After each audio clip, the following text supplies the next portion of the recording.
انہی میں چوتھی بیماری یہ بھی شامل ہے جسے ہم نشے کی بیماری کہتے ہیں، جس کا بہت ہی شاندار علاج سامنے آ چکا ہے۔ چونکہ یہ پچھلے 300 سال سے کوششیں کی جا رہی تھیں کہ نشے کی بیماری کا کوئی اچھا علاج سامنے آئے، تو آخر کار یہ جو پچھلی صدی کا آخری حصہ تھا اس میں بہت زیادہ اس سلسلے میں پیش رفت ہوئی، لیکن ابھی تک بہت لوگوں کو نہیں پتہ، ابھی تک بہت لوگوں کو یہ بھی نہیں پتہ کہ کینسر کا علاج بھی بہت اچھے پیمانے پہ دنیا میں ہو رہا ہے اور مریضوں کی اکثریت شفا یاب ہو رہی ہے۔ لیکن یہ لوگوں کو پتہ چل گیا ہے کہ اب دل کے دورے بہت کم پڑتے ہیں، حالانکہ دل کے دورے اب بھی پڑتے ہیں، لیکن لوگوں کو خبر ہونے تک وہ سٹینٹ پڑ چکا ہوتا ہے، اب اوپن ہارٹ سرجری بھی بہت کم ہوتی ہے، اور جب تک لوگوں تک خبر پہنچتی ہے تو وہ دل کے دورے کی خبر نہیں پہنچتی، وہ سٹینٹ پڑنے کی خبر پہنچتی ہے جس میں دل کے دورے والی بات چھپ جاتی ہے۔ نشے کی بیماری کے حوالے سے ابھی اس بارے میں آگاہی بڑی کم ہے کہ اس بیماری کی اصل وجوہات کیا ہیں، اور دوسرا یہ بڑی کامیابی سے اس بیماری سے نکلا جا سکتا ہے، اور نشے کا مریض جب اچھے علاج میں سے گزرتا ہے، نشہ چھوڑتا ہے، تو وہ پہلے جیسا انسان نہیں بنتا، ایک وہ شاندار انسان بنتا ہے۔ اب سوال یہ پیدا ہوتا ہے کہ مریض کو جب یہ بیماری ہوتی ہے تو پورا خاندان کیوں تڑپنے لگتا ہے یا تکلیف میں مبتلا ہو جاتا ہے؟ تو اس کی وجہ یہ ہے کہ ابھی بہت ساری متس ہیں، بہت سی غلط فہمیاں ہیں اس بیماری کے حوالے سے۔ مثال کے طور پر کہ یہ ایک بہت بڑی غلط فہمی ہے کہ یہ ایک بد کرداری کی نشانی ہے، یہ بیماری نہیں ہے، یہ مستی ہے، یہ برے لوگوں کو ہوتی ہے۔ اس طرح کی باتیں معاشرے میں بہت پھیلی ہوئی ہیں اور سینکڑوں سال سے پھیلی ہوئی ہیں۔ یعنی جو لوگ برے ہوتے ہیں وہ اس بیماری کا شکار۔ ہاں، اصل بات یہ ہے کہ یہ بیماری جو ہے اس انسان کو برا بنا دیتی ہے۔ سب سے پہلی بات تو یہ ہے کہ جو بھی کوئی شخص نشہ کرتا ہے تو ہم کہتے ہیں کہ وہ ڈرگز کا استعمال کر رہا ہے، تو ڈرگز کا استعمال جو شخص بھی کرتا ہے تو اس کے اپنے تئیں اس کو کوئی تکلیف ہے نا، کوئی کمی کمزوری ہے، جو کہ کانفیڈنس کی کمی ہو سکتی ہے، کوئی ایمٹینس ہو سکتی ہے، کوئی بے چینی یا اس طرح کی کوئی چیز ہو سکتی ہے،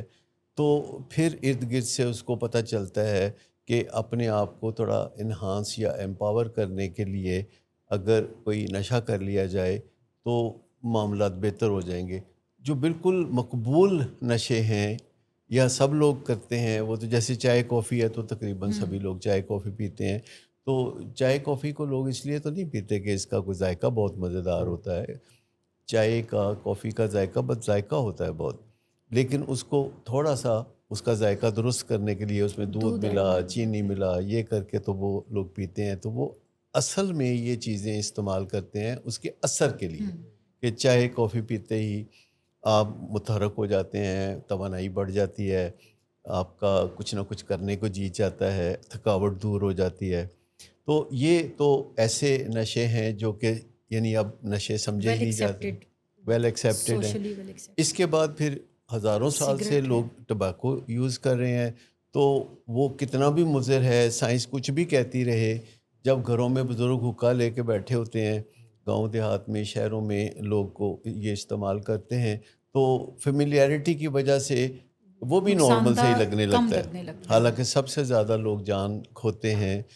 سگریٹ کی علت کی وجہ سے۔ اچھا، پھر اس میں شراب آ جاتی ہے۔ شراب کا مسئلہ یہ ہے کہ اچھے بھلے کامیاب جو معاشرے میں لوگ ہوتے ہیں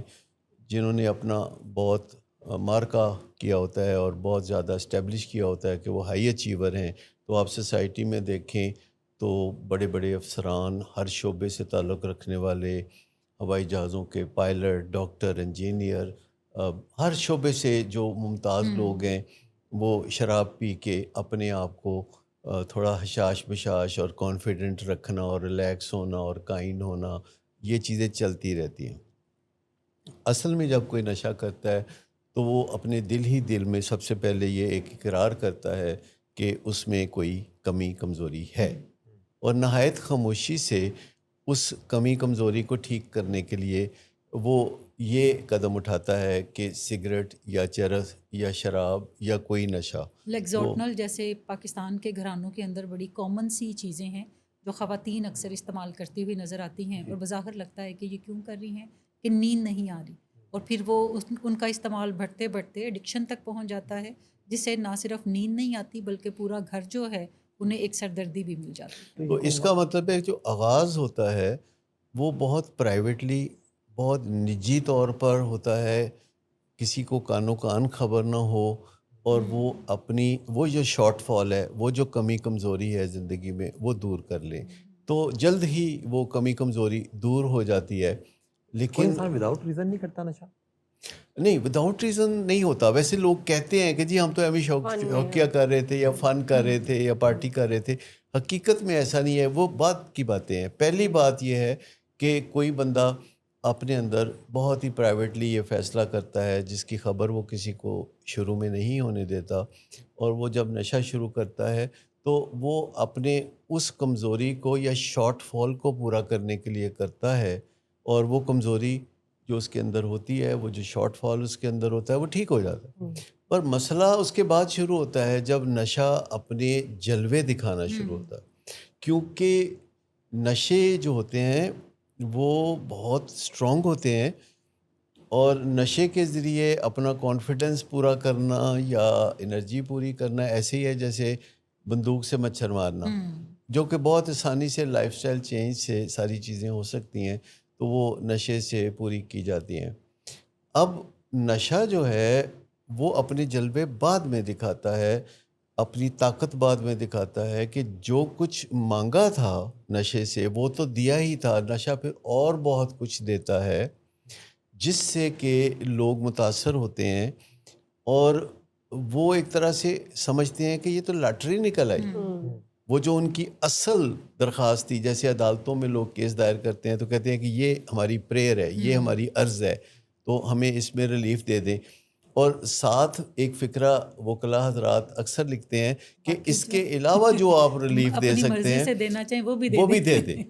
اچھا, تو جو عرضی لوگ پیش کرتے ہیں نشے کی خدمت میں, وہ صرف ہوتی ہے کہ یہ آپ ہمیں جو ہماری کمزوری ہے اس کو دور کر دیں, اور اس کے علاوہ بھی جو آپ دینا چاہتے ہیں تو وہ دے دیں. تو نشہ پھر اپنے 14 طبق روشن کر کے دکھاتا ہے ان کو.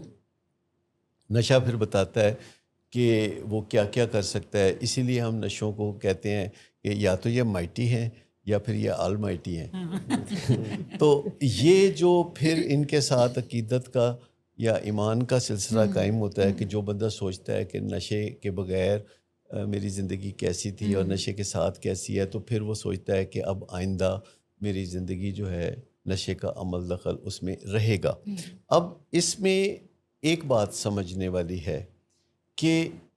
نشہ جو کچھ اگلے نے مانگا تھا کسی انسان نے کہ مجھے نشے سے یہ مل جائے, وہ تو دیتا ہی ہے, پر اس سے جب بہت بڑھ کے دیتا ہے تو وہ بڑھ کے کیا دیتا ہے؟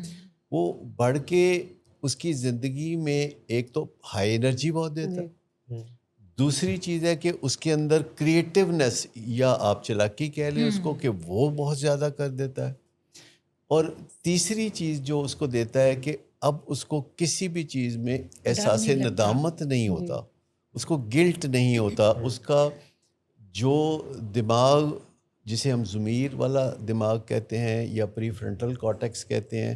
جو اچھائی اور برائی کے درمیان فرق کرنے والا دماغ ہم کہتے ہیں, وہ سن ہو جاتا ہے. اور جو ہمارا ایک حیوانی دماغ ہے جو جانور اور ہم شیئر کرتے ہیں آپس میں,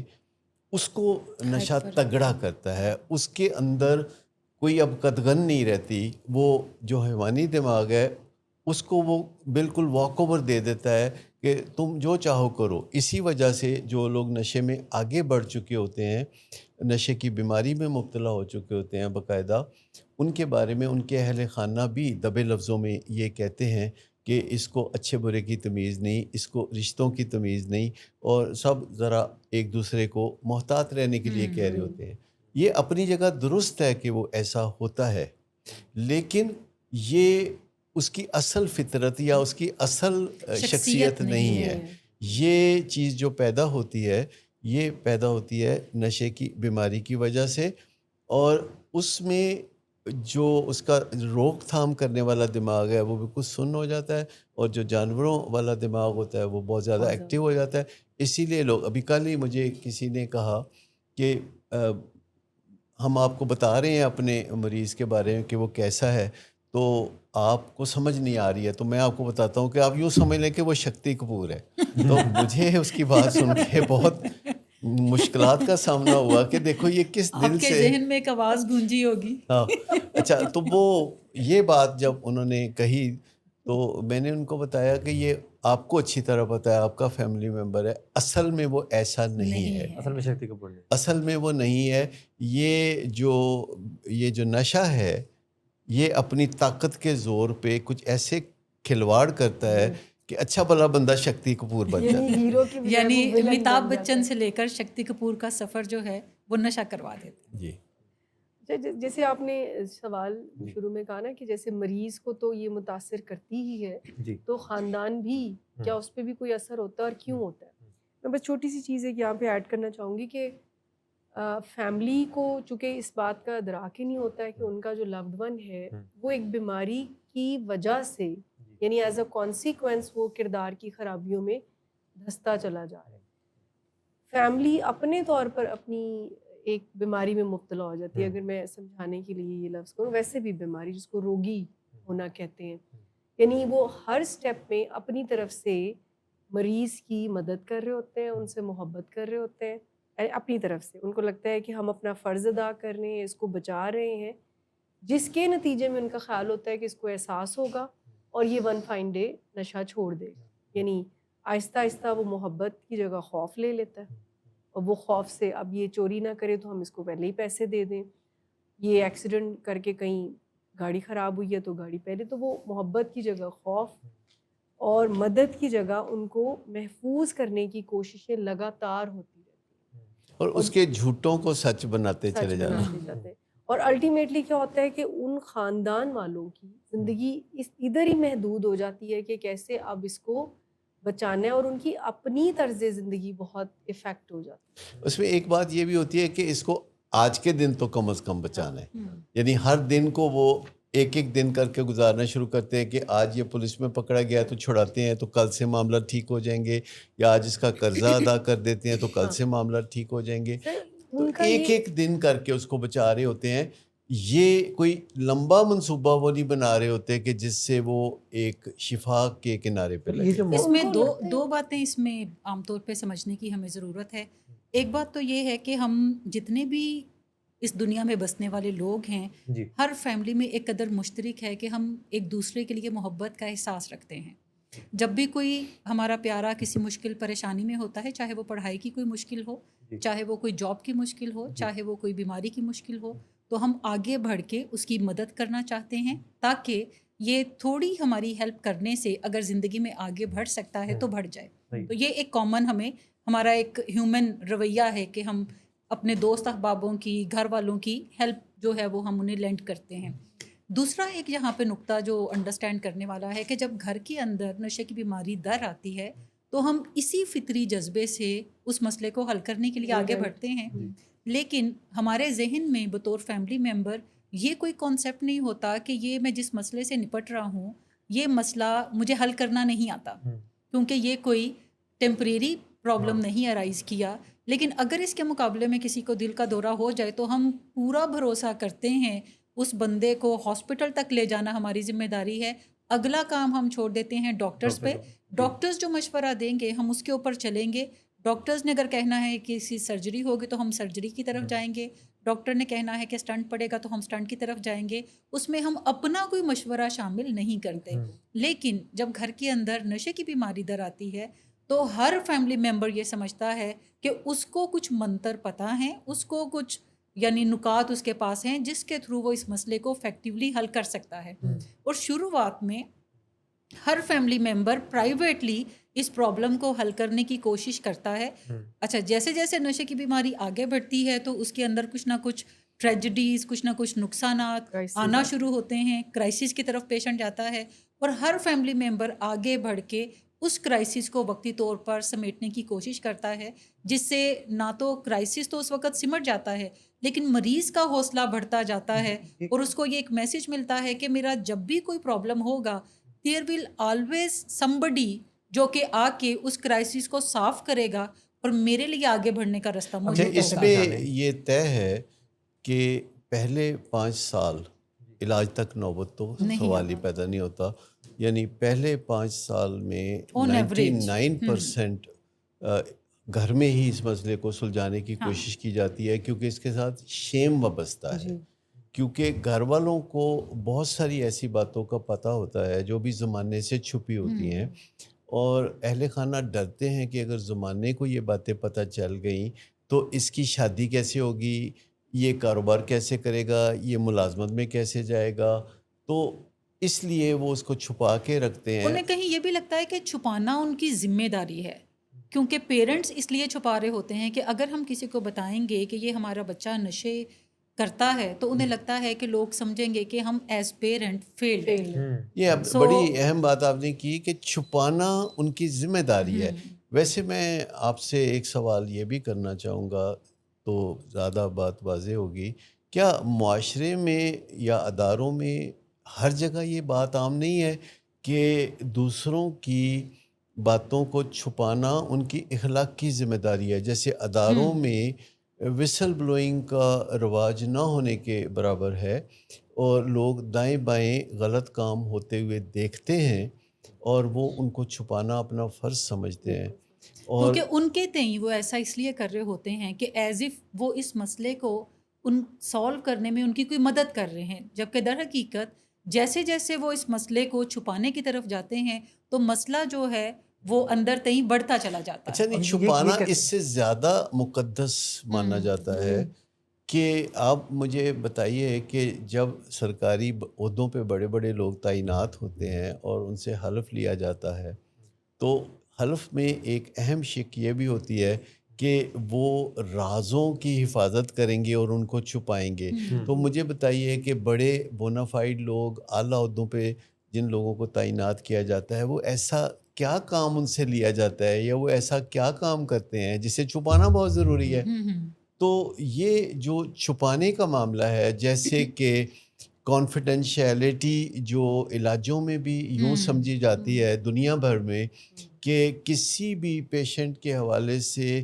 میجر ایشو یہ نہیں ہے کہ اس کو شفا کیسے ملے گی، میجر ایشو یہ ہے کہ بھید کیسے رکھا جائے گا اور چھپا کے کیسے رکھا جائے گا۔ دوسری طرف اگر آپ دیکھیں تو سائنس کی وجہ سے یا بہت ہی اہم ضرورتوں کی وجہ سے ایسی چیزیں ہو رہی ہیں جن کا پہلے تصور نہیں تھا۔ مثال کے طور پر ایئرپورٹ پہ جو تلاشی لینا، اور تلاشی سے بڑھ کے اب ایسے کیمروں کے ذریعے ان کو دیکھنا جس میں وہ بے لباس نظر آتے ہیں، اور ان کے سامان کے اندر جھانک کے دیکھنا کہ سامان میں کوئی ایسی چیز تو نہیں ہے، تو کوئی ایسی چیز تو وہاں جو ہے وہ چیز انہوں نے چھوڑ دی کہ یہ اس کی پرائیویسی ہے، یہ اس کا جو ہے معاملہ ہم بےحدی رکھیں۔ تو وہاں ایئرپورٹ پہ یا جہاز میں چونکہ بہت سارے لوگوں کی سیفٹی خطرے میں ہوتی ہے تو اس وجہ سے چھپانا وہاں چھوڑ دیا۔ پھر مجھے بتائیے کہ سڑکوں پہ جو جگہ جگہ کیمرے لگے ہوئے ہیں، اداروں میں جو جگہ جگہ کیمرے لگے ہوئے ہیں، کہ آپ جہاں سے گزر جاتے ہیں ہم سب کوئی بھی ہمارے ڈیجیٹل فٹ پرنٹس ہوتے ہیں، تو اب تو کوئی چیز چھپی نہیں ہے۔ یہ آپ نے بڑا اہم نقطہ بیان کیا کہ ہم جہاں پر دوسروں کی سیفٹی جیپرڈائز ہوتی نظر آتی ہے وہاں تو ہم ہر میئر لینے کے لیے تیار ہو جاتے ہیں، لیکن جہاں پہ کسی کی انفرادی سیفٹی جو ہے وہ جیپرڈائز ہوتی نظر آئے تو ہم وہاں پہ کہہ چھوڑتے ہیں کہ جب تک یہ نہیں راضی ہوگا تو ہم یہ قدم نہیں اٹھا سکتے، جب تک یہ نہیں چاہتا تو ہم یہ انفارمیشن فیملی کو بھی نہیں دے سکتے۔ اچھا، اسی طریقے سے اگر کوئی بندہ خودکشی کا ارادہ ظاہر کرتا ہے تو اب یہ چیز سامنے آ رہی ہے کہ جن کو بھی یہ علم ہو وہ کنسرنڈ ادرس کو یہ بتائیں کہ یہ خودکشی کے خیالات کا اظہار کر رہے ہیں، یا اگر کوئی بندہ کسی کو جان سے مارنے کا ارادہ کر رہا ہے تو وہ بھی کہتے ہیں کہ بلا لیں، اس کو بتا دیا جائے سب کو۔ جی ایسی بات یعنی کرنے میں فوراً ہونی چاہیے، سلمان کافی دیر سے وقفہ لینے کی کوشش کر رہے ہیں۔ اچھا، تو اشارے کر رہا ہوں میں نا سچ مچ وقفہ لے لیا کرے، لیکن میں بات کو مکمل کر دیتا ہوں کہ یہ جو سوچ ہے کہ کوئی بندے کی جب تک مرضی نہ ہو ہاں اس کا علاج نہیں ہونا چاہیے، یہ اس کا ہیومن رائٹ ہے. لیکن اصل ہیومن رائٹ تو اس کا یہ ہے کہ اس کو ہیلتھ کیئر ملے. حتیٰ کہ ان غلط قوانین کی وجہ سے یورپ اور امریکہ میں بعض لوگ باقاعدہ اٹارنیز کو یہ ذمہ داری سونپ دیتے ہیں اور باقاعدہ ان کی ریگولر فی ادا کرتے ہیں کہ اگر آگے چل کے ہماری زندگی میں ہمیں کسی ہیلتھ ہیزرڈ کا سامنا ہو یا مینٹل ہیلتھ ہماری خراب ہو جائے تو ہم اگر کہیں بھی کہ ہم نے علاج نہیں کرانا تو وہ اٹارنی کی ذمہ داری ہے کہ وہ اس کو علاج کے پروسیس سر میں میں چاہوں گی وقفے کے بعد نا اس پہ تھوڑی سی ہم بات ضرور کریں. یہ جو ہیومن رائٹس ہیں کہ جیسے ایڈکشن کی بات کر رہے ہیں ہم، تو اس کے سمٹمیٹولوجی میں انسائٹ کا ایبسنٹ ہونا ہے. وہ بندہ اس طرح سے اس کا ڈینائل اور ڈیلوژن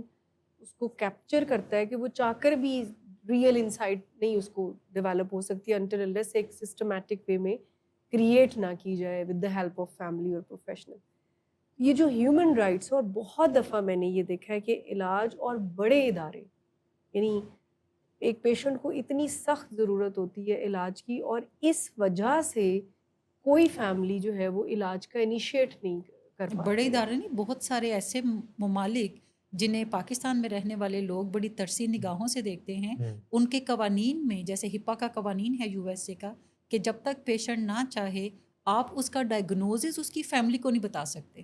اور وہاں پر جب کسی بھی پیشنٹ کو انٹرونشن کے تھرو علاج میں لے جایا جاتا ہے تو انٹرونشنسٹ کی جان پہ بنی ہوتی ہے کہ اس نے ایک پیپر سائن کروانا ہے کہ تم کسی نہ کسی کو اپنے علاج کے متعلق یعنی رکھو گے پکچر کے اندر کہ تمہارے جو پروفیشنلز ہیں وہ فیملی ممبرز کو، اگر فیملی ممبرز نہیں تو انٹرونشنسٹ کو الاؤ کریں گے کہ وہ اس کے علاج کے مراحل سے واقف ہو. اور یہ یعنی جب وہ پیپر سائن ہو جاتا ہے تو اس کا مطلب ہے کہ انٹرونشنسٹ نے اپنی ذمہ داری اچھے طریقے سے قبول کی. لیکن اگر کوئی پیشنٹ سائن نہیں کرتا تو آپ کچھ کر نہیں سکتے وہاں. مطلب یہ کیوں؟ اور یہ ملک کا قانون ہے، یہ ملک کا قانون ہے ہپا کا. اس پہ ہم وقفے سے واپس آ کے بات کرتے ہیں. ابھی لیتے ہیں ایک بریک اور واپس آتے ہیں اور اس پہ بات کرتے ہیں.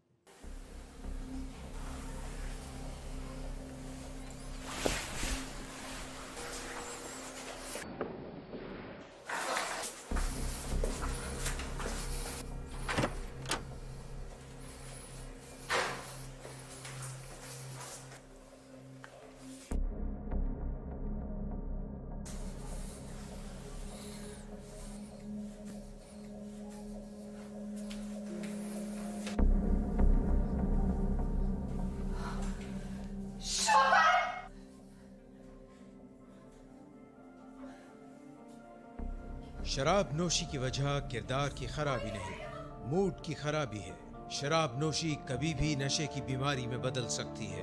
نشے کی بیماری ہر سٹیج پر قابل علاج ہے. مدد حاصل کیجیے کیونکہ وہ ایسا نہیں کرے گا. ولنگ ویز سے مدد حاصل کیجیے، کہیں سے بھی مدد حاصل کیجیے، لیکن فوری مدد حاصل کیجیے. جس معجزے کے انتظار میں آپ نے بہت دیر کر دی اب وہ دستک دے رہا ہے. مدد حاصل کیجیے، مدد حاصل کیجیے، مدد حاصل کیجیے. 3 2 1 کے ساتھ ہم واپس آ گئے. سر ایک تو جو بات اس سے پہلے چل رہی تھی ہیومن رائٹس کی، یہ ہیومن رائٹس جب اس علاج کے ساتھ ٹکراتے ہیں تو یہ لگتا ہے کہ دو مختلف چیزیں ہیں، ایک علاج اور ایک کوئی لیگل سا میٹر. تو کیا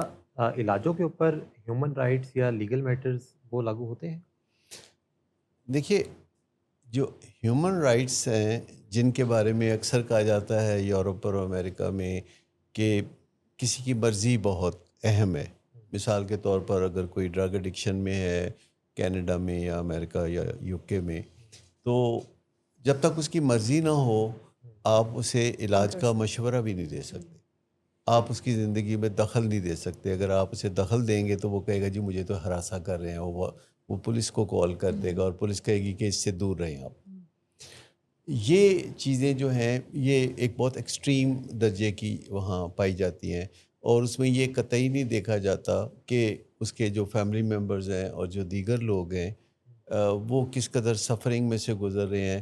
اور در حقیقت کسی خاص وجہ سے جو ضرور ایکسپلور کرنی چاہیے، وہ سمجھتے ہیں کہ وہاں جو بچے ہیں وہ ریاست کی اولاد ہے، وہ اپنے ماں باپ کی اولاد نہیں ہے. ریاست ان کی نگہبان ہو سکتی ہے، ریاست ماں باپ کا درجہ اختیار نہیں کر سکتی. لہذا اگر کوئی وہاں بیٹی ہے جو رات کو 2 بجے گھر آتی ہے, اوریجنلی پاکستانی ہے لیکن یو کے نیشنل ہیں, تو وہ ریاست کہتی ہے کہ نہیں آپ اسے منع نہیں کر سکتے, یا آپ اس موضوع پہ اس کو آپ تنگ نہیں کر سکتے, ہراساں نہیں کر سکتے کہ تم جلدی آؤ. یہ اس کی مرضی ہے کہ یہ جب چاہے آئے, یہ 2 بجے آئے یا 4 بجے آئے یا صبح 9 بجے آئے,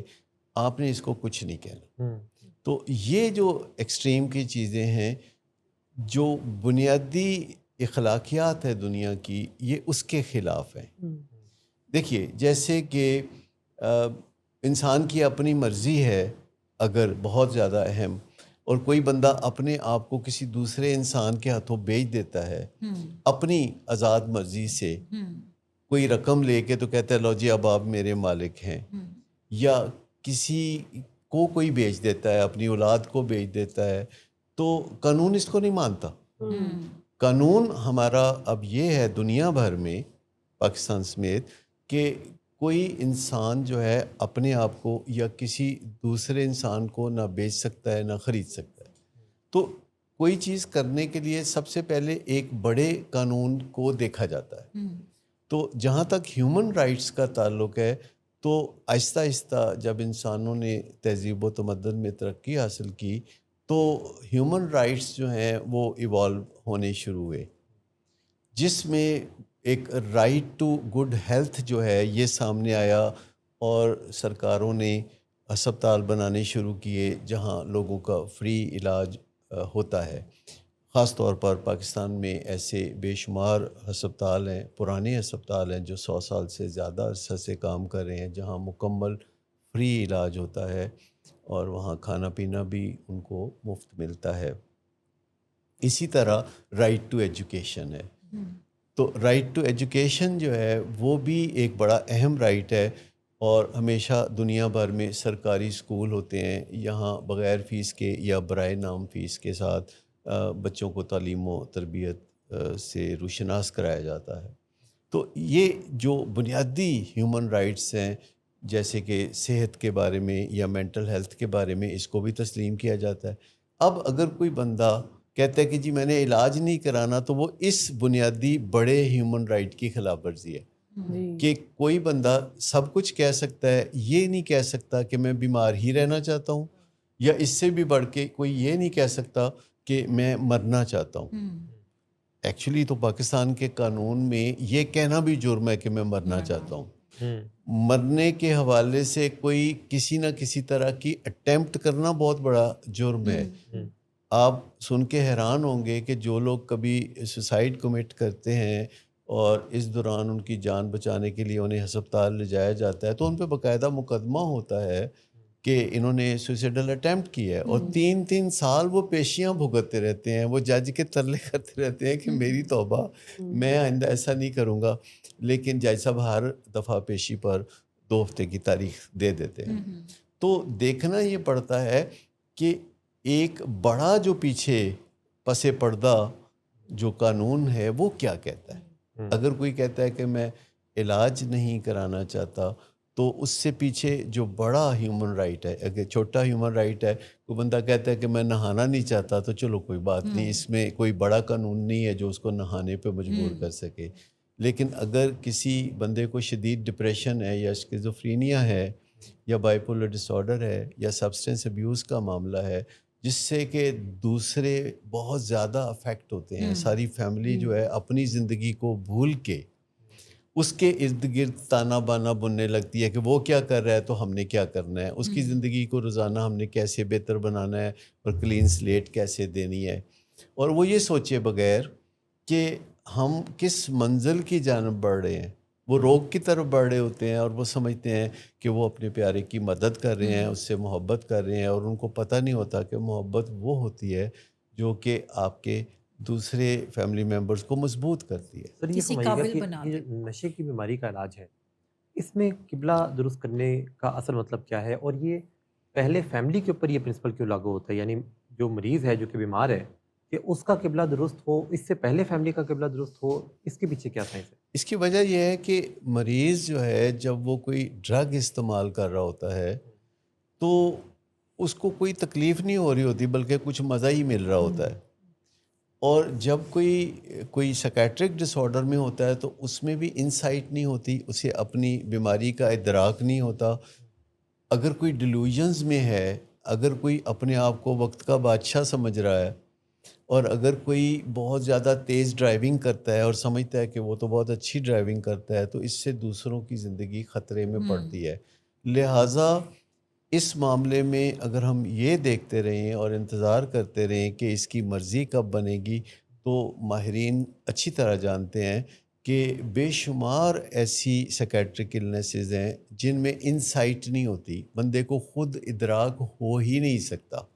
یعنی اسکیزوفرینیا ان میں سے ایک ہے, بائیپولر ڈس آرڈر ہے, ڈینائل جو ہے ہال مارک ہے نشے کی بیماری کا بھی. تو اگر کسی مریض کو یہ پتہ ہی نہیں کہ وہ نشے کے سامنے بے بس ہو چکا ہے اور اس کی زندگی جو ہے وہ بہت خراب ہو چکی ہے, اور وہ کہتا ہے کوئی ایسی بات ہی نہیں ہے, میری زندگی تو نارمل ہے, بلا وجہ لوگ باتیں کرتے ہیں, تو وہ اس وجہ سے یہ کہتا ہے کہ اس کے گھر والے اس کی زندگی میں سے روزانہ کانٹے چن رہے ہوتے ہیں, اور اس کو باطنی نظر میں لگتا ہے کہ کیا ہے میری زندگی تو بالکل ٹھیک ٹھاک ہے, مزے سے صبح اٹھتا ہوں, کھاتا ہوں, پھر بستر پہ لیٹ کے تو اسمارٹ فون دیکھنا شروع کر دیتا ہوں, پھر نشہ کر لیتا ہوں, پھر دوپہر کا ٹائم ہو جاتا ہے تو پھر کھاتا ہوں. یعنی اگر وہ کوئی کام نہیں کرتا تو وہ اس میں کوئی قباحت نہیں سمجھتا. بلکہ وہ فیملی کو یہ کہہ رہا ہوتا ہے کہ فیملی چونکہ ایک دوہری سی زندگی گزار رہی ہوتی ہے, ان کو چھپانا بھی ہے, مریض کی ضرورتوں کو بھی پورا کرنا ہے, اور مریض کے دماغ میں یہ بات جاری ہوتی ہے کہ نشہ مجھے کوئی پرابلم نہیں دے رہا. فیملی تھک رہی ہوتی ہے اور فیملی تھک کر لڑنا شروع کر دیتی ہے, اس سے فساد ہونا شروع ہو جاتا ہے. جب گھر میں فساد ہوتا ہے تو مریض حیرانگی سے یہ بعض اوقات دیکھتا ہے کہ لڑائی کی وجہ تو آپ ہے, وہ کہہ رہے ہوتے ہیں کہ تمہارا نشہ ہے. تو وہ چھپانا اور ایک تھکاوٹ کا جو فیملی شکار ہو جاتی ہے. تو ایسا یہ جو سٹیج آپ بیان کر رہی ہیں یہ تھوڑا لیٹ آتی ہے. شروع میں جب کوئی مریض نشہ شروع کرتا ہے تو اسے محض پلیئر مل رہا ہوتا ہے, کوئی نقصان نہیں ہوتا. جیسے جیسے وہ ڈپینڈنس کی سٹیج پہ جاتا ہے تو اس کو یہ سمجھ آ رہی ہوتی ہے کہ آئی ایم ہوکڈ آن اٹ, لیکن اس میں ابھی کوئی کرائسس میجر نہیں ہوتا. جب وہ ہوکڈ ہوتا ہے وہاں پہ یہ ریئلائزیشن ہوتی ہے کہ this has becoming a problem for me now, and family بھی دیکھ رہی ہوتی ہے کہ اب یہ بوٹل ہر روز کھلنے لگی ہے, اور ایک خاص ٹائم کے اوپر تقریباً روز ہی کھلتی ہے اور ضرورت سے تھوڑی زیادہ ڈرنکنگ ہو جاتی ہے. بٹ فیملی اپنے تئیں یہ سوچ رہی ہوتی ہے کہ میں کل ان سے بات کروں گی یا عین اسی موقع پہ ان سے بات کروں گی, اور یہ کل پرسوں اگلے ہفتے اگلے جمعے کو یہ مسئلہ حل ہو جائے گا. یہاں فیملی کی تھکاوٹ اب بننا شروع ہوتی ہے. دوسری طرف سائڈ بائی سائڈ پیشنٹ جو ہے وہ ڈپینڈنس کی سٹیج سے نکل کر گریجولی لاس آف کنٹرول پہ جا رہا ہوتا ہے. اچھا, اس میں جو آپ نے یہ بات کہی نا کہ شروع کی سٹیج میں واقعی اس کو کوئی مسئلہ نہیں پیدا ہو رہا ہوتا, سوائے اس کے کہ جو نیسیسری انگزائٹی ہے, جو فرائض منصبی کی یاد دلانے والی انگزائٹی ہے, اچھی انگزائٹی ہے, نیسیسری انگزائٹی ہے, وہ ختم ہو جاتی ہے اور بندہ اپنے معاملات کو لٹکاتا رہتا ہے. لیکن آگے چل کے ایک ان نیسیسری انگزائٹی اس کی زندگی میں شامل ہو جاتی ہے جو کہ ڈپینڈنس کی نشانی ہے, یا جو ٹاکسک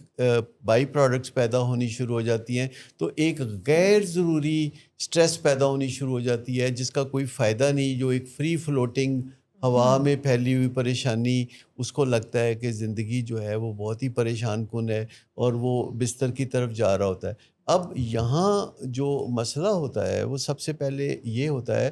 کہ فیملی کے اندر صرف ایک ہی بندہ نہیں زندگی گزار رہا ہوتا. ایک میاں بیوی ہیں تو ان کے 5 بچے ہیں, سب اپنے جوانی کی منزل کو پہنچ چکے ہیں, اور 4 جو ہیں وہ بالکل ٹھیک ٹھاک زندگی گزار رہے ہیں, وہ اپنی ایجوکیشن مکمل کر کے جاب یا کاروبار کر رہے ہیں, اور ایک 5واں بچہ ہے, کوئی 5 میں سے ایک, جو کہ نشے کی بیماری میں مبتلا ہونے کے بعد نہ تو پڑھتا ہے نہ کوئی کام کرتا ہے, اور ہر وقت گھر میں کوئی نہ کوئی فساد چلتا رہتا ہے. ایسے میں گھر والوں کو وہ جو 4 بچے ہیں جو نارمل زندگی گزار رہے ہیں ان کا کبھی خیال بھی نہیں آتا, اور ان کی توجہ جو ہے ہر وقت اس بچے پہ رہتی ہے. رات کو نیند کھلی تو اس بچے پہ توجہ ہے, پھر اس بچے پہ توجہ ہے تو دوبارہ نیند نہیں آئے گی. تو یہ جو صورتحال پیدا ہوتی ہے یہ وہی ہے جیسے کوئی CEO ہو جس کے 10 کاروبار ہوں، جس میں سے 2 کاروبار پریشانی کا شکار ہوں اور 8 کاروبار کامیابی سے چل رہے ہوں، تو وہ اس کی توجہ وہ ان 2 کاروباروں کی طرف اگر رہے گی تو 8 بھی خراب ہونا شروع ہو جائیں گے. تو بہتر یہ ہے کہ ایک توازن قائم کیا جائے. یہاں فیملی کے لیے بہت امپورٹنٹ ہے، جسے ہم کہتے ہیں پہلے کیوں نہ قبلہ درست کر لیں. تو قبلہ درست کرنے کا مطلب ہے کہ کسی پرابلم کو اس کے میگنیچیوڈ یا اس کے حجم کے برابر اہمیت دی جائے، کیونکہ ہمارے پاس یہ تو اختیار ہے کہ ہم کیا سوچیں، پر ہمارے پاس یہ اختیار نہیں کہ ہم سوچیں تو برا لیکن فیل ہمیں اچھا ہو.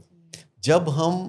کسی نقصان کے بارے میں سوچتے چلے جائیں گے تو ہم اچھا فیل نہیں کر سکتے. لہذا اگر ہماری زندگی میں کچھ نقصانات ہیں اور بہت سارے فوائد ہیں تو ہمیں ایک متوازن سوچ کے ساتھ چلنا ہوگا تاکہ ہماری زندگی چلتی رہے. میں نے ایسے بہت سے لوگ دیکھے ہیں کہ جن کے زندگی میں بہت زیادہ کامیابیاں ہوتی ہیں، وہ ہائی اچیورز ہوتے ہیں، وہ بہت پڑھے لکھے ہوتے ہیں، بہت معاشرے میں نیک نام ہوتے ہیں، لیکن ان کے بچوں میں سے کوئی ایک نشے کی بیماری میں مبتلا ہے تو ان کا رجحان اتنا زیادہ ہو جاتا ہے اس بچے کی طرف کہ وہ اپنے کاروبار کو بھول جاتے ہیں، اپنی صحت کا خیال نہیں رکھتے، اپنی نیند کا خیال نہیں رکھتے، اور آہستہ آہستہ وہ روگی ہو جاتے اور اپنے تئی وہ اپنے آپ کو دنیا کا ناکام ترین انسان سمجھنا شروع کر دیتے ہیں. اور اس کے بعد جب 4-6 مہینے سال وہ ایسے ہی گزارتے ہیں تو یہ روگ انہیں کام کرنے لائق چھوڑتا بھی نہیں. یہاں ایک نقطہ جو ہے میں بتانا چاہوں گی کہ زیادہ تر فیملیز جب اپنے پیشنٹ کو دیکھ رہی ہوتی ہیں تو وہ یہ دیکھ رہی ہوتی ہیں کہ یہ دکھنے میں ہمیں ٹھیک نظر آ رہا ہے، اس کا ویٹ ابھی مینٹینڈ ہے اور یہ کھانا بھی تھوڑا بہت کھا لیتا ہے، کچھ ہم اس کو زبردستی جوس پلا دیتے ہیں اور وہ بعض اوقات اس کے ٹیسٹ میڈیکل کروانا شروع کر دیتے ہیں کہ اس کا فیٹی لیور تو نہیں ہو گیا. اور عام طور پہ ڈاکٹر صاحب ایک بڑی زبردست بات کرتے ہیں کہ جو ہمارے مریض ہوتے ہیں ان کا لیور فیٹی نہیں ہوتا، یہ وہ لوگوں کا فیٹی لیور ہوتا ہے جو ایکچولی ایڈکشن کے اندر جنہوں نے نہیں جانا ہوتا. ان کا پاتھ وے جو ہے وہ ڈرگس کے بعد ہاسپٹل ہوتا ہے نارمل ریگولر، اور جن لوگوں کے اندر ایڈکشن ڈیولپ ہوتی ہے ان کا فیٹی لیور نہیں ہوتا بٹ ان کا پاتھ وے کسی ری ہیب کے اندر جا کے اینڈ ہونا ہوتا ہے.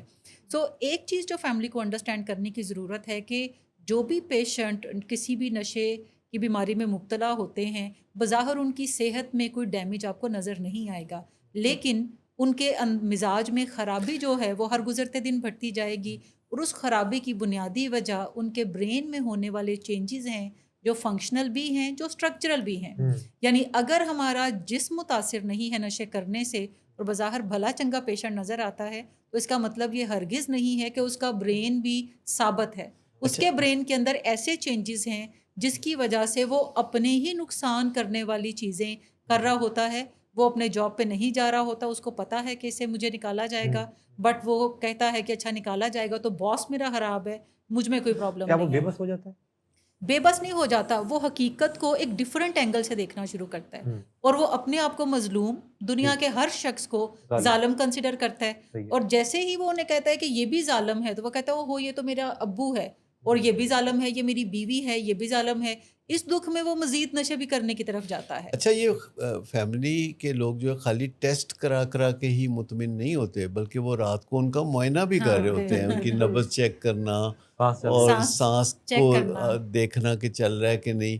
اور چونکہ مریض نشے کی حالت میں بستر پہ کچھ ایسے لیٹے ہوتے ہیں کہ دیکھنے والے کو خام خواہ تشویش ہوتی ہے تو گھر والے کوئی پراپرلی سو نہیں سکتے. آپ نے روگی پن کی بات کی، یہ جو روگی ہو جانا ہے ایک تو یہ ہے کیا، اور یہ کیا کوئی ایسے رویے ہیں، کوئی ایسی عادات ہیں جو کہ کوئی فیملی اپنا لیتی ہے یا یہ کوئی بیماری ہے؟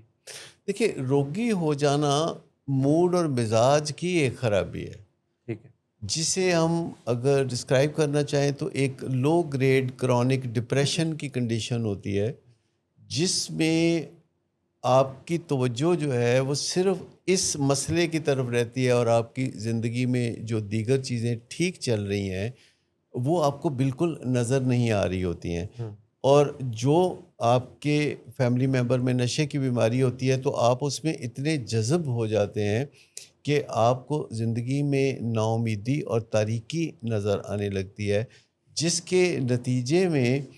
آپ کو کوئی چیز بھی اچھی نہیں لگتی اور آپ کو ایک خوف سا ہوتا ہے کہ کیا میں اپنے اس پیارے کو کھو تو نہیں دوں گا، تو اس میں اس کو کچھ اور سمجھ نہیں لگتی کہ شیم کی وجہ سے وہ مدد حاصل نہیں کرتا، لیکن وہ یہ ضرور چاہتا ہے کہ میں آج اور ابھی اس چیز کو یقینی بناؤں کہ یہ سیف ہے، یعنی اگلے 2 گھنٹوں کے لیے یا اگلے دن کے لیے یا آنے والے چند دنوں کے لیے کوئی خطرہ نہیں ہے، کیونکہ ہم انسان اس طرح بھی چلتے ہیں کہ اگر کسی چیز میں ہمیں لانگ ٹرم خطرہ نظر آتا ہے تو ہم کم از کم شارٹ ٹرم تحفظ اس میں ضرور چاہتے ہیں. تو جو جیسے کہ امتحان سال کے آخر میں نظر آتا ہے تو لوگ نہیں پڑھتے، لیکن اگر وہ یہ سوچیں کہ آج ایک ایک دن گزرتا جائے گا اور امتحان آ جائے گا تو ہم نے پاس ہونا ہے، تو ایسے ہی اگر نشے کے جو فیملی ممبرز ہیں وہ یہ سوچیں کہ ایک ایک دن جو ہم اچھا کردار ادا کریں گے اپنے اس فیملی ممبر کے اچھا، ساتھ یہ جو تو اس سے کامیابی ملے گی. یہ جو آپ بات کر رہے ہیں کہ شارٹ ٹرم ان کا فوکس ہو جاتا ہے، اس میں کوئی برائی نہیں ہے، لیکن جو لانگ ٹرم فوکس ساتھ ان کا ڈیولپ ہونا چاہیے وہ نہیں ہو پاتا. یعنی اگر آپ آج کے دن میں کسی کو کسی مسئلے سے بچاتے ہیں تو آپ کو ذہن میں رکھنا چاہیے بطور فیملی ممبر کہ یہ آج کی ڈیٹ میں محفوظ ہو گیا، اس کا مستقبل محفوظ کرنے کے لیے مجھے کسی لانگ ٹرم منصوبے کے اوپر بھی توجہ دینی چاہیے، جو کسی ری ہیب کی تلاش ہو سکتی ہے، جو کسی ایڈکشن پروفیشنل کی تلاش ہو سکتی ہے، اس کے ساتھ میٹنگ ہو سکتی ہے کہ میرے گھر میں ایک بچہ اس طرح کا ہے تو مجھے کیا کرنا چاہیے، ان بات چیت میں کیسے کروں اس سے کہ میں ایونچولی علاج میں اس کو لے کر کے آؤں، یا اگر وہ علاج میں لے کر آنے کی ساری ایفرٹ ناکام ہو جاتی ہیں تو پھر مجھے اس کو علاج میں کیسے لے کر آنا ہے. تو کوئی لانگ ٹرم بھی منصوبہ اگر ساتھ میں جاری رکھتا ہے. انسانوں میں جو شارٹ ٹرم ہے توجہ رکھنا یہ بہت کامن ہے، یہ عمومی طور پر تمام انسانوں میں ہے کہ وہ ارجنٹ چیزوں پہ زیادہ توجہ دیتے ہیں، لیکن ایسی چیزوں پہ توجہ نہیں دیتے کہ جو ارجنٹ تو نہیں ہے لیکن امپورٹنٹ ہے. تو جو بھی فیملی ممبرز ہوتے ہیں وہ نہ صرف اپنے مریض کے شارٹ ٹرم پہ نظر رکھے ہوئے ہوتے ہیں کہ آج کا دن ہماری آنکھوں کے سامنے یہ صحیح سلامت نظر آئے،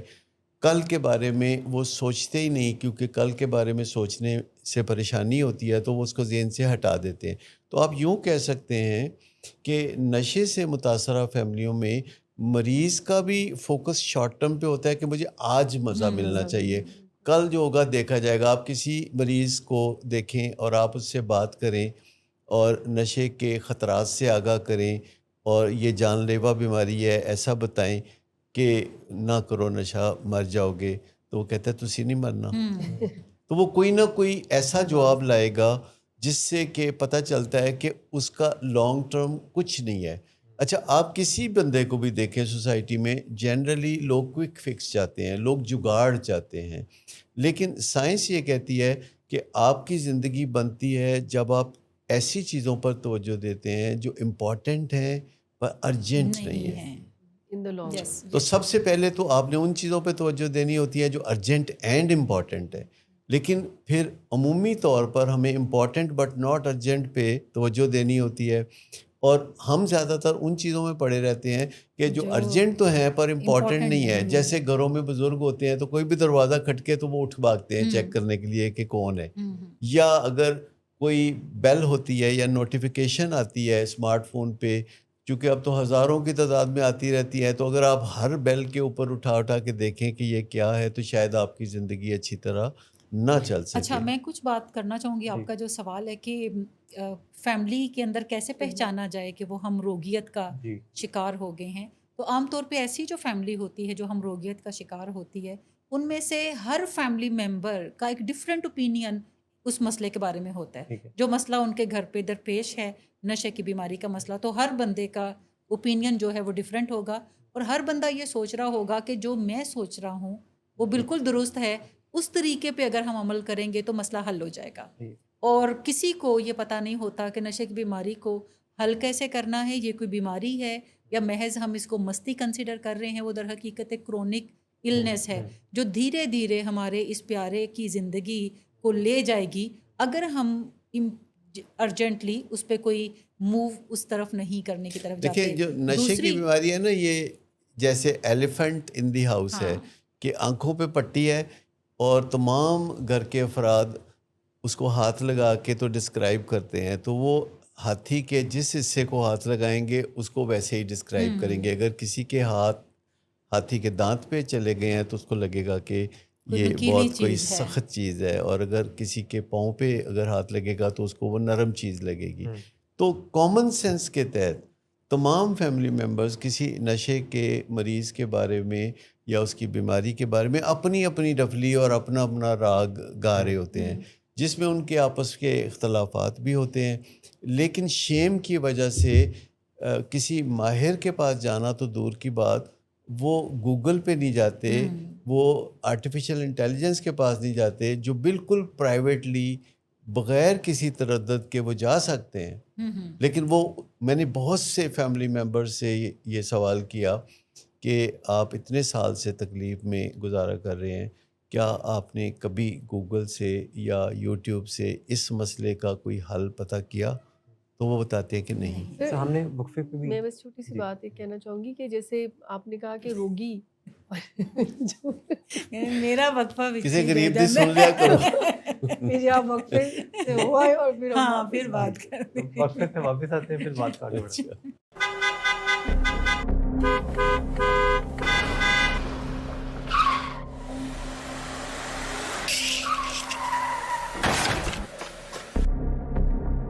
گھٹیا انسان، اتنی دیر سے گیٹ کیوں کھولا؟ سوئے ہوئے تھے تم کیا؟ سر میں نے تو منٹ بھی بکواس نہ کر تم میرے ساتھ. کیا کر رہے ہیں آپ؟ ابا جی گھر پہ ہیں، نشے میں گالیاں دے رہے ہیں. خدارا ہوش میں آئے، کیا ہو گیا آپ کو؟ ہوش میں کیسے آؤں؟ سارا کیا دھرا انہی کا تو ہے. شراب نوشی کی وجہ کردار کی خرابی نہیں، موڈ کی خرابی ہے. شراب نوشی کبھی بھی نشے کی بیماری میں بدل سکتی ہے. نشے کی بیماری ہر سٹیج پر قابل علاج ہے. مدد حاصل کیجئے، کیونکہ وہ ایسا نہیں کرے گا. ولنگ ویز سے مدد حاصل کیجئے، کہیں سے بھی مدد حاصل کیجئے، لیکن فوری مدد حاصل کیجئے. جس معجزے کے انتظار میں آپ نے بہت دیر کر دی، اب وہ دستک دے رہا ہے. مدد حاصل کیجئے، مدد حاصل کیجئے، مدد حاصل کیجئے. بات چل رہی ہے کہ یہ قبلہ درست کرنا ہے. سر یہ قبلہ کیسے درست کرے فیملی کا؟ دیکھیے، یہ اسی صورت میں ہو سکتا ہے جب وہ کسی ماہر سے رابطہ کرتے ہیں. ماہر جو ہے فیملی کے اندر جو بیماری کی اصل جڑ ہے اس کے بارے میں آگاہی دیتا ہے، اور پھر روڈ میپ بتاتا ہے کہ ریکوری کیسے ہوگی اور کیسے جو نقصانات زندگی میں ہو چکے ہیں ان نقصانات کو کیسے نہ صرف روکا جائے بلکہ آگے مریض اتنی بہترین اور شاندار زندگی گزارے کہ لوگ اس پہ رش کریں. یاد رکھیں، روایتی طور پر بھی جو لوگ اپنی زندگی بدلتے ہیں وہ بہت کارنامے انجام دیتے ہیں. آپ دیکھیں معاشروں میں کئی دفعہ لوگ نوجوانی میں کوئی اور حرکتیں کر رہے ہوتے ہیں، لیکن 50 سال کی عمر کو پہنچتے پہنچتے وہ اپنے آپ کو سنبھال لیتے ہیں. جب کوئی اپنے بگاڑ کو ٹھیک کر کے سنبھالنے کی طرف آتا ہے تو وہ بہت ہائٹس پکڑتا ہے، وہ بہت بلندیوں کو چھوتا ہے. تو ایک ماہر کی ذمہ داری ہے کہ وہ فیملی کے لیے ایک روڈ میپ بنا کے دے، جو قدم بقدم جس پہ وہ عمل کریں، اپنی زندگی کو نارمل رکھیں. سب سے پہلے یہ ضروری ہے کہ وہ اپنی زندگی کو نارمل اور کارآمد بنائے رکھیں. اور یہ کل وقتی کام نہیں ہے کسی کی نگہداشت کرنا، کسی پیارے کی، کسی فیملی ممبر کی مدد کرنا.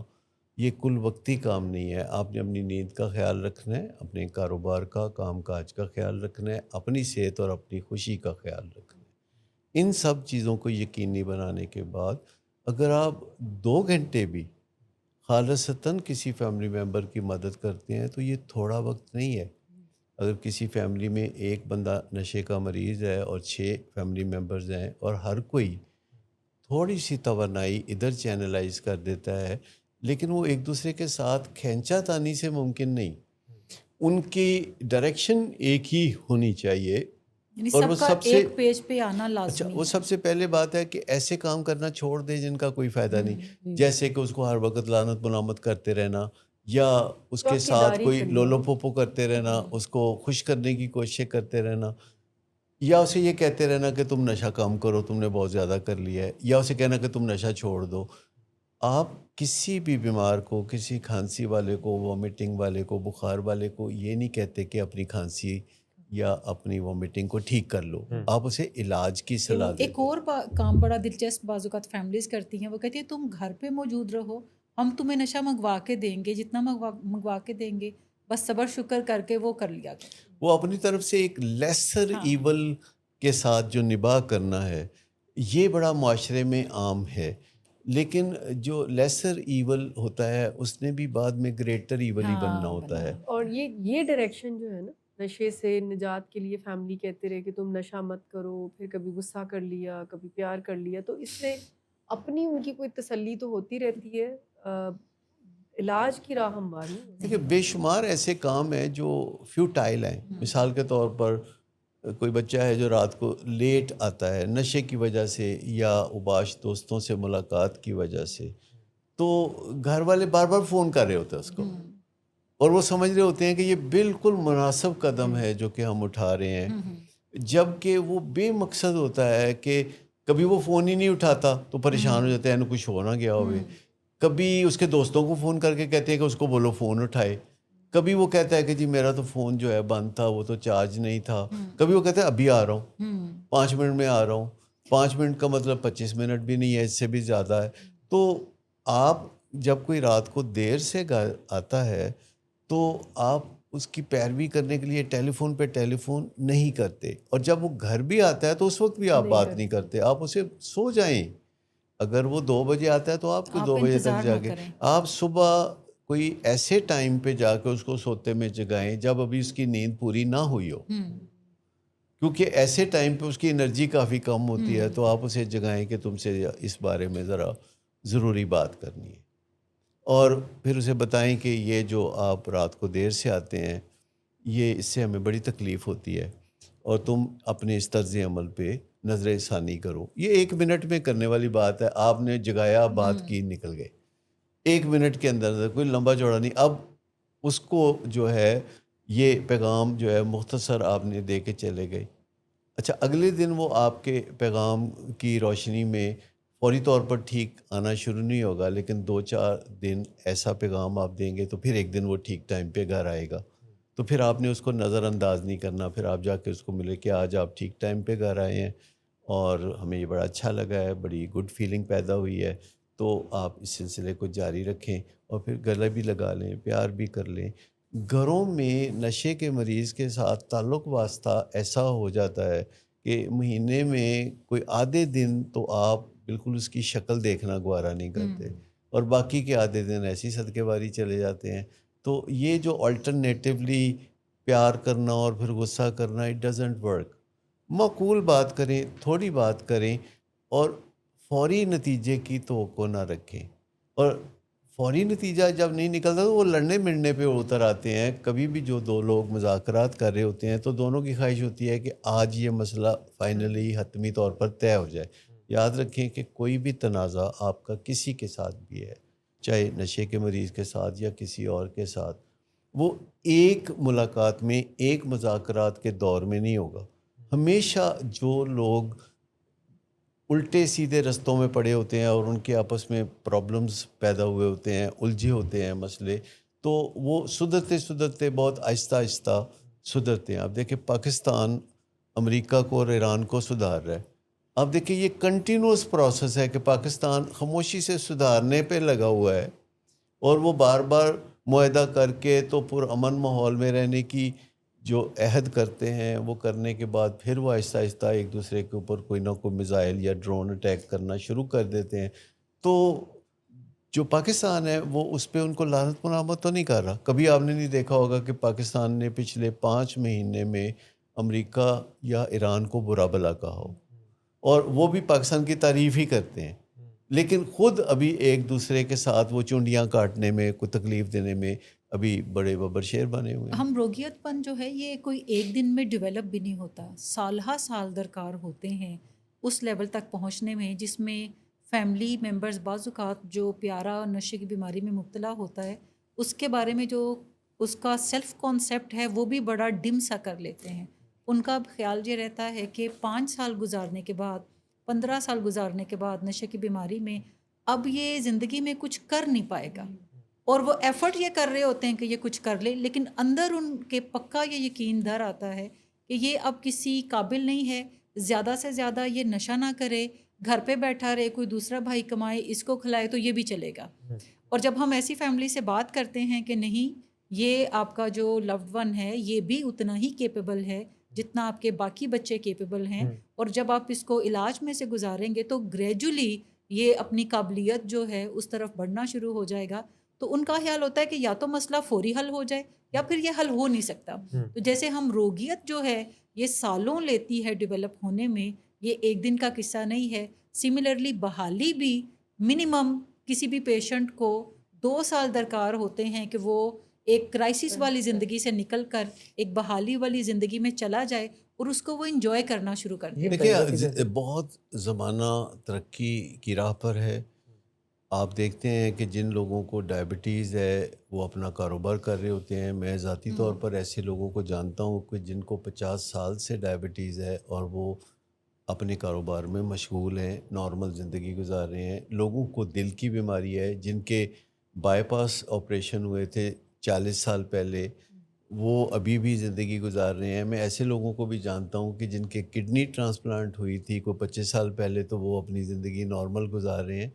تو ان میں سے سب سے زیادہ جو امکانات ہیں اچھی زندگی گزارنے کے، وہ نشے کی بیماری کے نتیجے میں ہیں. کہ اگر اچھا علاج ہو جائے تو نشے کی بیماری کے نتیجے میں وہ انسان ایک بڑی لاجواب زندگی گزار سکتا ہے، کیونکہ وہ پرنسپل سینٹرڈ ہو جاتا ہے. یاد رکھیں کہ کوئی بھی بندہ جو نشے کی بیماری سے نکلنا چاہتا ہے اس کے لیے لازم ہے کہ وہ پرنسپل سینٹرڈ ہو جائے. پرنسپلز کون سے؟ جو دنیا میں تسلیم شدہ 12 پرنسپلز ہیں جو کہ دنیا بھر میں تسلیم شدہ ہے سائنس کی نظر میں، کہ یہ 12 پرنسپلز ہیں. 12 سٹیپس جنہیں کہا جاتا ہے عرف عام میں، 12 سٹیپس پروگرام، جو کہ الکوہلکس انونیمس نے 1933 میں سٹارٹ کیا تھا. اب سائنسدانوں نے اس کی بڑی توجیحات بتائی ہیں، اس کے فوائد بتائے ہیں. تو وہ جو پرنسپل سینٹرڈ بندہ ہو جاتا ہے تو وہ دوسرے لوگوں کے لیے بے چینی کا باعث نہیں رہتا. میں اکثر والدین مجھے پوچھتے ہیں کہ ہمارا مریض نشے کے بغیر رہ رہا ہے لیکن ہمیں بے چینی رہتی ہے کہ کہیں یہ دوبارہ نشہ تو نہیں کر لے گا، کیا یہ سیف لیمٹس میں چلا گیا ہے. تو میں ان کو ہمیشہ ایک بات کہتا ہوں کہ اگر وہ سامنے سے آ رہا ہو تو کیا آپ کو بے چینی ہوتی ہے؟ تو اگر آپ کو بے چینی ہوتی ہے تو آپ سمجھے کہ ابھی وہ سیف لیمٹ میں نہیں ہے. لیکن اگر آپ کو بے چینی نہیں ہوتی تو آپ سمجھے کہ وہ محفوظ ہو چکا ہے. لیکن اپنے مریض کو محفوظ کرنے کے لیے جو سب سے بڑا قدم آپ اٹھا سکتے ہیں وہ یہ ہے کہ آپ اپنے مریض کے لیے خود محفوظ ہو جائیں. کیونکہ کہیں نہ کہیں محبت کے نام پہ، اچھی نیت کے نام پہ، اچھے ارادے کے نام پہ خود فیملی ممبرز ایسے کام دھڑا دھڑ کر رہے ہوتے ہیں کہ جس سے کہ نشے کی بیماری بڑھتی ہے، نشہ چھوڑنے میں مدد نہیں اس سے مجھے یہ بھی سمجھ آتا ہے کہ دنیا بھر میں جو علاج گاہیں ہیں وہ بہترین کام کر رہی ہیں، اچھی علاج گاہیں ہیں جس میں ولنگ ویز بھی شامل ہے. ہم اچھا علاج کر سکتے ہیں، ایک پیشنٹ کو اس کے پیروں پر کھڑا ہونے میں بہترین مدد فراہم کر سکتے ہیں. اگر اس نے فیملی میں واپس نہ جانا ہو تو پیشنٹ ٹھیک رہے گا، ٹھیک. لیکن چونکہ اس نے فیملی میں واپس جانا ہے تو بعض اوقات پیشنٹ جو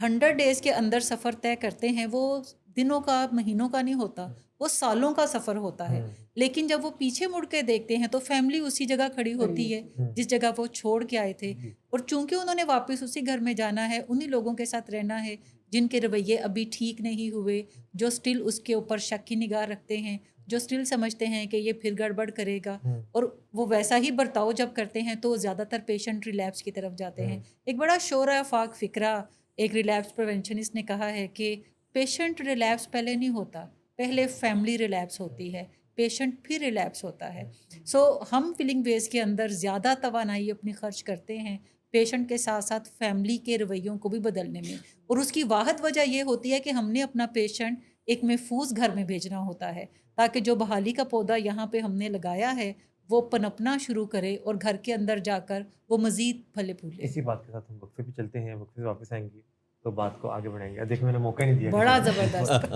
ہم وقفہ لیتے ہیں, واپس آ کے بات. گڈ آفٹر نون سر. گڈ آفٹر نون. سر ایک کلائنٹ بہت دیر سے آپ کا انتظار کر رہے ہیں. کیا تمہیں کس نے کہا تھا اپائنٹمنٹ دینے کو؟ سر کل شام آپ ہی نہیں تو کہا تھا. جھوٹ بولتی ہو تم. میں نے تمہیں کب کہا تھا؟ تم سب جھوٹ بولتے ہو مجھ سے. شراب نوشی کی وجہ کردار کی خرابی نہیں، موڈ کی خرابی ہے. شراب نوشی کبھی بھی نشے کی بیماری میں بدل سکتی ہے. نشے کی بیماری ہر سٹیج پر قابل علاج ہے. مدد حاصل کیجیے کیونکہ وہ ایسا نہیں کرے گا. ولنگ ویز سے مدد حاصل کیجیے، کہیں سے بھی مدد حاصل کیجیے، لیکن فوری مدد حاصل کیجیے.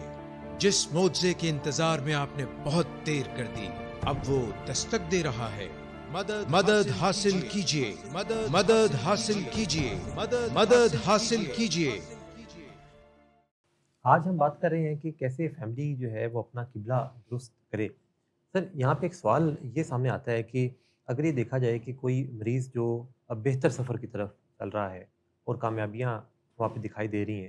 تو اس کی کیا نشانیاں کچھ فیملی میں دیکھنے کو ملیں گی کہ یہ ایک فیملی ہے کہ جس میں یہ کچھ نشانیاں ہیں کہ جس کی وجہ سے یہ نتائج آ رہے ہیں. واضح ہے روزمرہ ہم دیکھتے رہتے ہیں فیملیز کو، تو ہم نے دیکھا کہ دو انڈیکیٹرز ہیں جو بڑے امپورٹنٹ ہیں فیملیز میں جو کامیابی کی طرف بڑھ رہی ہوتی ہیں. ایک یہ کہ وہ خوف میں مبتلا نہیں ہوتے، وہ ڈر میں مبتلا ہوتے ہیں لیکن خوف میں مبتلا نہیں ہوتے. ڈر ایک اصلی چیز ہوتی ہے جو ہمیں متنبع کرتا ہے کہ آپ احتیاط کر لیں. خوف ایک ایسی جعلی چیز ہے، جعلی ڈر ہے کہ جو صرف ہم نے اپنے دماغ میں بنایا ہوتا ہے، تاریخ کیا ہوتا ہے. اس کے لیے ہمارے دماغ میں ایک چھوٹا سا آرگن ہے جو امیگڈلا کے نام سے ہے، تو وہ خوف کا گھر ہے، وہاں وہ خوف مینوفیکچر کرتا ہے. تو ایک تو مختلف قسم کے جو فوبیاز ہیں جنہیں ہم اردو میں خوف کہتے ہیں، وہ اپنی زندگی میں تلاش کریں گھر والے کہ کیا ان کو ہوائی جہاز پہ بیٹھتے ہوئے ڈر لگتا ہے، کیا ان کو کاکروچ سے ڈر لگتا ہے، یا ان کی زندگی میں اور بے شمار خوف ہیں. ہماری ایک فیملی نے کاؤنٹ کر کے بتائے کہ ان کی زندگی میں 28 مختلف خوف ہیں اور وہ ان پہ بڑی کامیابی سے کام کر رہی ہے. تو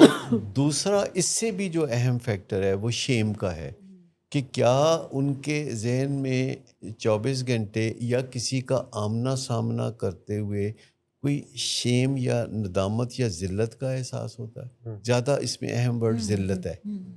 کہ کیا وہ خود بخود دوسروں سے اپنے آپ کو کمتر سمجھتے ہیں، دوسروں کو اوور ایسٹیمیٹ اور اپنے آپ کو انڈر ایسٹیمیٹ کرتے ہیں.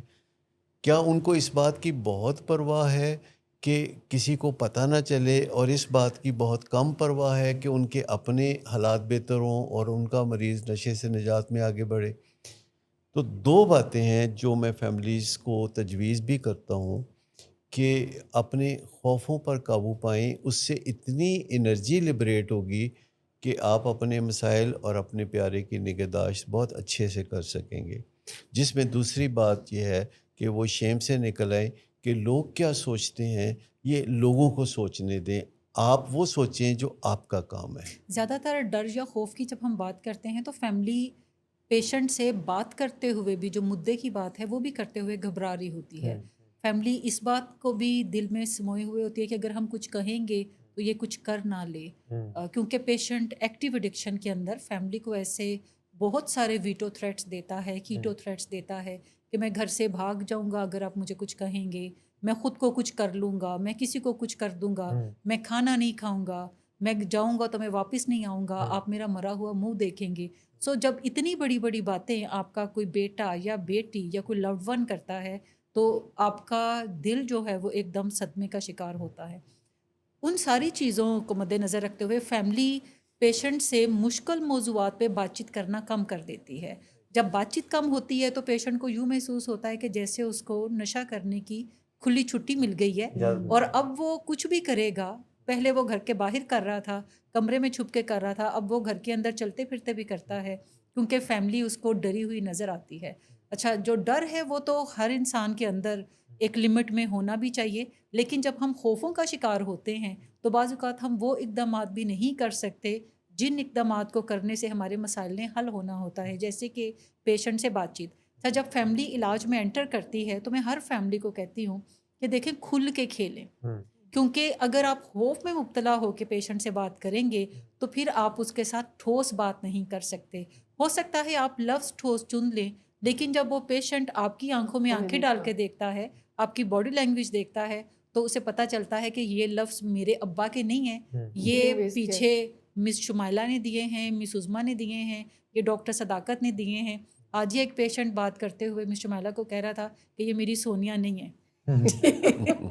ٹھیک ہے، کہ وائف بات کر رہی تھی تو وہ کہہ رہا تھا کہ یہ میری وائف نہیں ہے۔ میم بعض اوقات تو وہ ڈائریکٹلی کہہ دیتے ہیں کہ ایولنگ ویز دی زبان یا مس شمائلہ کی زبان کہ یہ برین واش کیا ہوا ہے۔ سو پیشنٹ یہ باتیں اس لیے کرتا ہے کیونکہ اس کو نظر آ رہا ہے کہ جو بات میرے پیرنٹس یا فیملی ممبر کر رہے ہیں ابھی ان کا اس بات پہ کوئی پختہ یقین نہیں ہے، بیکاز ان کی باڈی لینگویج ساتھ نہیں دیتی، فیشل ایکسپریشن ان کو ساتھ نہیں دیتے۔ سو فیملی کو اس خوف میں سے نکلنے کی ضرورت ہے، اور فیملی کو جو میں کہتی ہوں کہ کھل کے کھیلیں، کیونکہ ابھی آپ کا پیشنٹ انڈور میں ہے، اگر وہ کچھ بگاڑ کرے گا تو ہم سنبھالنے کے لیے ہیں، لیکن جب فیملی خوف میں سے نکلتی ہے تو وہ ایک دوسرے دائرے میں انٹر کرتی ہے، وہ دائرہ محبت کا دائرہ ہے، کہ ہم انہیں کہتے ہیں کہ آپ محبت سے آپریٹ کرنا شروع کریں تاکہ آپ جب بات کریں تو آپ کے جسم کا ایک ایک رواں اس بات کے ساتھ ہم آہنگی برتتا ہوا نظر آئے، تو آپ کا پیشنٹ دنوں کے اندر بدلنا شروع کرے۔ اچھا آپ نے بہت اچھی طرح ایکسپلین کیا یہ خوف جو مریض نے طاری کیا ہوتا ہے اپنے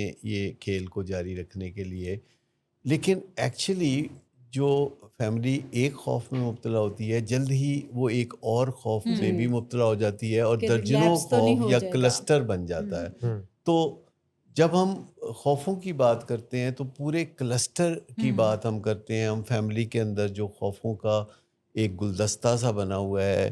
جو کولاج بنا ہوا ہے، اس کے اوپر ہم بات کرتے ہیں اور اس کو اکٹھے اٹیک کر کے ایریڈیکیٹ کرتے ہیں۔ جیسے ڈیفنسز کے اوپر جب ہم کام کرتے ہیں تو ایک ایک دفاعی نظام پہ نہیں کرتے اپنے پیشنٹس یا فیملی کے اندر، بلکہ سب کے اوپر اکٹھا کام کریں۔ لیکن انسانی نفسیات بڑی دلچسپ ہے کہ جب آپ ایک خوف کو اپنے برین میں جگہ دیتے ہیں تو ایک اور خوف آ جاتا ہے، پھر آپ اس کو جگہ دیتے ہیں ایک اور خوف آ جاتا ہے، اور اس کی کوئی حد نہیں ہے کہ آپ کہاں تک پہنچیں گے۔ لیکن جب آپ ایک دلچسپ اس کا پہلو یہ بھی ہے کہ جب آپ ایک خوف کو ایریڈیکیٹ کرتے ہیں تو ایک اور خوف کو ایریڈیکیٹ کرنے کی جگہ بنتی ہے، وہ بھی تھوڑا ڈھیلا پڑ یہ جاتا ہے۔ بالکل ایسی ہے جیسے آپ ایک فقیر کو پیسے دے تو ایک فقیر اور آ جائے۔ اس کی ایگزامپل یہ کہ اگر فیملی اپنے فیئرز پر کام کرتی نا، چاہے وہ پیشنٹ سے ریلیٹڈ اپریہنشنز نہ بھی ہوں، تو ان کو مدد ملے گی پیشنٹ سے ریلیٹڈ خوف پہ کام کرنے۔ جیسے شرمندگی کی آپ نے بات کی کہ پیشنٹ ایک فیملی ایک ذلت بھری زندگی گزار رہی ہوتی ہے، ایڈکشن ٹریٹمنٹ شروع ہی اس ایک خاص فیملی ذلت بھری زندگی نہیں گزار رہی ہوتی، ایسا محسوس کر رہی ہوتی ہے، حقیقت میں وہ بہت مناسب زندگی گزار رہے ہوتے ہیں، لیکن ان کے اندر ڈیپ ڈاؤن فیلنگ یہ ہوتی ہے جسے ہم ذلت کی فیلنگ کہتے ہیں، جو بہت ہی تکلیف دہ صورتحال ہے۔ اور کوئی ایک فیکٹر جسے میں سب سے امپورٹنٹ سمجھتا ہوں نشے کی بیماری کے خلاف جدوجہد کرتے ہوئے، وہ شیم سے نکلنا ہے۔ آپ نے جو بات کی نا کہ پہلے نمبر پر اس بات کو نہ رکھے کہ کسی کو پتہ چل جائے گا یا ہمارا بچہ اس مسئلے میں ہے، یہ چھپائیں کیسے، کیونکہ یہ ساری چیزیں ان کی انرجی لے رہے ہوتے ہیں۔ ہاں دوسرے نمبر پر بے شک فی الحال رکھ لیں اس کو، پہلے نمبر پر اپنی اور اپنے مریض کی بہتری کو رکھیں، اور اس کے طریقے سائنٹیفک موجود ہیں کہ جب آپ کو ایسی انوائرمنٹ کا سامنا ہے، یعنی جب ہم فیملی سے ٹیون ان سیشنز میں بات بھی کرتے ہیں تو وہ کسی کو انہوں نے یہاں پہ علاج میں دبئی بھیجا ہوا ہے، کہیں خالہ کے گھر کوئی گیا ہوا ہے، تو یہ ادھر انرجی جب ان کی ویسٹ ہوتی ہے تو علاج کی رائٹ ڈائریکشن میں سرو کرنے کی انرجی نہیں رہتی۔ تو اگر وہ پہلے نمبر پر اپنی اور اپنے پیارے کی ذہنی جذباتی صحت کو رکھیں اور دوسرے پہ کہ کسی کو پتہ نہ چل جائے، تو پھر بھی بہتری آ۔ دیکھیں آج ہم نے جو بات چیت کی ہے وہ اس عنوان سے کی ہے کہ کیوں نہ پہلے قبلہ درست کر لیا جائے، اور اس میں ہم نے عمومی باتیں کی ہیں جو قبلہ درست کرنے کے حوالے سے ہیں، اور جو سوبرائٹی کے 4 ڈسپلن ہیں اس میں سے یہ پہلے ڈسپلن کے انڈر آتا ہے کہ جو وائلڈلی امپورٹنٹ گول ہے، جو کہ وہ ہوتا ہے کہ اگر اس گول کو اچیو نہیں کیا تو پھر باقی جتنے مرضی کارنامے کریں وہ بے فائدہ ہیں. تو اسی زمرے میں ہم جب اگلا پروگرام کریں گے تو وہ شیم سے نجات کے اوپر کریں گے، کیونکہ یہ بھی وائلڈلی امپورٹنٹ گول ہے کہ قبلہ درست کرنے کے زمرے میں آتا ہے کہ جب فیملی جد و جہد کرنا چاہتی ہے تو جیسے ہم ان کو خوفوں سے نکالنا چاہتے ہیں تو ایسے ہی ان کو ہم شیم سے بھی نکالنا چاہتے ہیں. تو آپ یوں سمجھیں کہ قبلہ درست کرنا اس لیے بہت ضروری ہے کہ جب تک ہم قبلہ درست نہیں کرتے تو ہماری تو نماز نہیں ہوتی. تو اس کے لیے لازم ہے کہ پہلے ہم قبلہ درست کریں، اور اگلی دفعہ ہم تفصیل سے اس پہ بات کریں گے کہ شیم جیسی تکلیف دہ چیز سے کیسے نجات پائیں، اور نشے کی بیماری میں خاص طور پر جو شیم اس کا ایک ہال مارک ہے، اور اس پہ جب تک کام نہ کریں سوبرائٹی کا جو خواب ہے وہ نہیں کیسے پورا ہو. اور اگر یہ جو وائلڈلی امپورٹنٹ گول ہیں یہ پورے نہ ہوں تو پھر تو سارا پروگرام جو ہے وہ یعنی اس کا مطلب ہے نتیجہ خیز نہیں اب ہوگا. آپ دیکھیں یہ پہلے کتنا ڈرتے تھے اپنی بیگم صاحبہ سے سلمان، خوفوں پہ قابو پا لیکن لیا اب سر. آہستہ آہستہ خوفوں پہ قابو پا لیا. میں نے خود بالکل ایسے ہی ایسا تو نہیں کہ آپ بتاتے نہیں ہیں شیم کی وجہ سے سلسلہ وہیں چل رہا ہے جیسے پہلے چل رہا تھا؟ نہیں سچویشن کافی بہتر ہوئی اچھا افاقہ ہوا ہے اب، ریسنٹلی کافی چیزیں جو ہے- افاقہ ہوا ہے لیکن ابھی تک کاکا نہیں کاکا ہوا. نہیں چلے کاکا ٹھیک. ہوا ہے، کاکا نہیں ہوا، اچھا لیکن اللہ خیر کرے جیسے ہی شادی ہو جائے گی تو ہو جائے گا. بہت شکریہ سر آپ کا، مسز دعا کا بہت شکریہ، ماشاء اللہ کا بہت شکریہ، ناظرین آپ کا بہت شکریہ کہ آپ پروگرام دیکھتے ہیں، پسند کرتے ہیں. اللہ آپ کو خوش رکھے، سلامت رکھے، اپنا اور اپنے پیار کا بہت سارا خیال رکھیے. اللہ ناصر.